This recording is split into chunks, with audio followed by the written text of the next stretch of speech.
With each newsletter, I have a hope of being able to provide for you something that is more than just a something beautiful to look at, or something wonderful to hear, or something buying opportunity, but something that you can actually use that will improve your playing technique. So there's so that you have an opportunity to grow from receiving the newsletter, so that there's something there for you that is above and beyond just the flutes in general. So this particular newsletter, I want to talk about a way of playing the basic scale that can help you learn to add some flair to your songs, or even use as a base to create a song around. And this is a bouncing technique. And so what we're going to do when we play the basic scale is we're actually going to bounce between the scale and the fundamental note. So the technique is, the basic scale, of course, is simply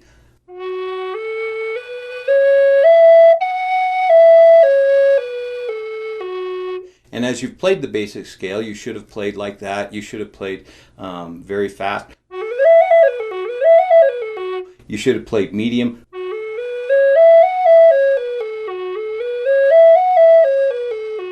And one thing that I hope that you're noticing as I'm playing is I'm trying to keep the interval between each note exactly the same, so that I'm playing the same interval between the notes. You might set up a scale where you use a different sort of count, but with what we're doing right now, we're going to use an equal note interval between the scale. So that's the basic scale, which you already know and you've messed around with. This next scale is the same basic scale, the same notes, except we're going to add in the fundamental note between each time we play one of the notes in the scale. And it sounds like this.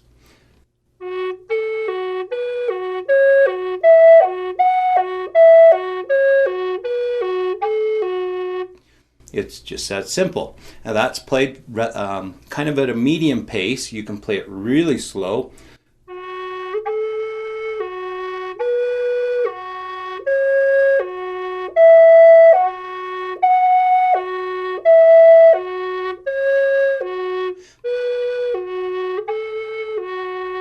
And I had to sneak a breath in there in order to get through that with the notes going that slow. Perhaps if I prepared myself ahead of time and really opened up my body cavity, I could have gotten through the whole scale with one breath, but I wasn't really trying to do that. And then we can play it faster. In order for me to learn how to do this for this video, I actually have had to play it at really slow, even slower than that, to get my fingers working properly with my breath. There's a lot of different things that we're actually doing when we're playing this particular scale this way. We're coordinating our breath and our fingers. With one hand, that's relatively easy, but when you go into the second hand, all of a sudden that's a little more difficult. And for me, it's really difficult when I go from two hands back to one hand. I really struggle coming back down the scale as I've been practicing it. That's been where it's been hard for me. So I'm going to try playing it really fast, and we're just going to let this go. I'm going to record whatever happens, and if I mess up, that'll be okay, because that's kind of what this is all about, is learning.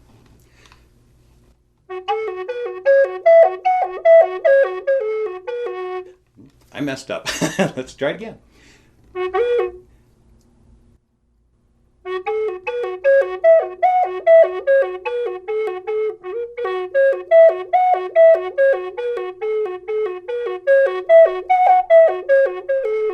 And I think that I could probably work myself to being able to play it even faster.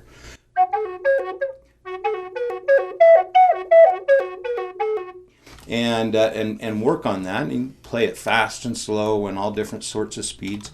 But really, what's important is not how fast you play it, but that you keep each note space the same.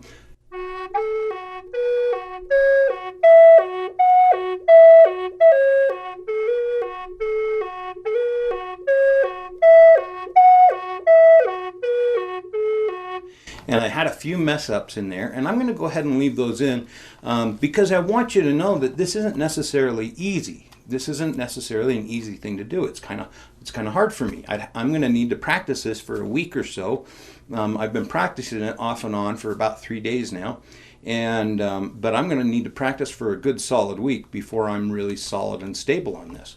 I use this sort of technique in a song called Spring, a jazz piece. It's not exactly the same, but it's similar. We do a bouncing just so that you can see or hear a song where we use this sort of bouncing between the notes and the fundamental. And you've heard me play this song before if you listen to the sound bites of the flutes, because it's the second piece that I play in the sound bites, the first piece being Zuni Sunrise.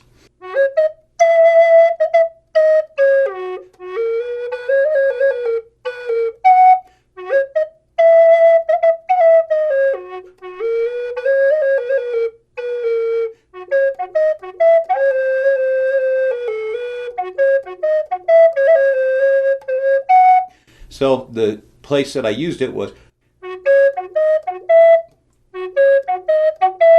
Doesn't that sound cool? Da-da-da-da-da-da. I mean, it just sounds jazzy.